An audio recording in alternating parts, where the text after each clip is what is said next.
माँ जी आप थोड़ी देर रूही को देख लेना, मैं अभी थोड़ी देर मार्केट से आती हूँ। इतना कह मानसी रूही को गीता जी के पास छोड़कर बिना उनका जवाब सुने चली गई।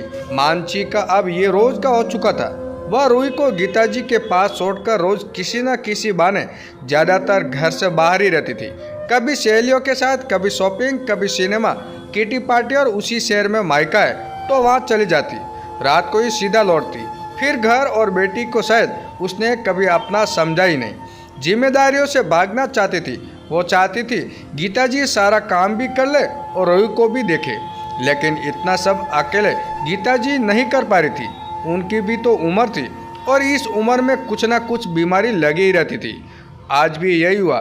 थोड़ी देर का बोलकर मानसी मायके चली गई। मनन ऑफिस से लौटकर आया। माँ को बेटी के साथ साथ काम करते देखकर पूछा, माँ मानसी कहाँ है? और तुम बच्ची को भी देख रही हो, काम भी कर रही हो? थोड़ी देर का बोलकर बाजार गई थी, अभी तक नहीं आई। शायद मायके चली गई होगी। उसकी मम्मी भी तो शायद उसे याद करती है। गीता जी ने मानसी का पक्ष लेते हुए कहा, लेकिन उनका भी मन होता था वो भी आराम करे थोड़ा बहुत। मानसी अपनी जिम्मेदारियों को समझे, लेकिन मानसी समझाए नहीं समझ रही थी, उल्टा बुरा मान जाती। मानसी रात को 11 बजे लौट कर आई। माँ जी वो मम्मी का फोन आया और मैं मायके चली गई। रूही कहाँ है? सो गई? और तुम अपना और मनन का खाना निकाल लो, अभी मनन भी नहीं खाया है। इतना कहकर गीता जी मानसी को सबक सिखाने की ठान सोने लगी। आखिर उन्होंने मनन के साथ प्लानिंग जो किया है। सुबह मानसी के उठने से पहले ही गीता जी कहीं चली गई। मानसी सुबह उठकर बाहर आई तो माँ जी का रूम बाहर से बंद था। मनन तुम्हें पता है माँ जी कहाँ गई? हाँ, अचानक से मामा जी की तबीयत खराब हो गई और मम्मी वहाँ चले गई। रात में तुम लेट आई थी, शायद इसलिए तुम्हें नहीं बता पाई होगी। अब तो मानसी की हालत खराब। रूही के साथ साथ काम कैसे होगा? कब आएगी पता नहीं, शायद 10-12 दिन में। अब मानसी अकेले रूही को भी संभालती और घर का सारा काम भी करती।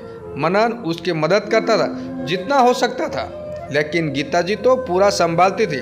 उसका बाहर जाना लगभग बंद ही हो चुका था। अब उसे समझ में आ रहा था कैसे वो बेटी के साथ साथ सारा काम गीता जी पर छोड़कर निकल जाती थी।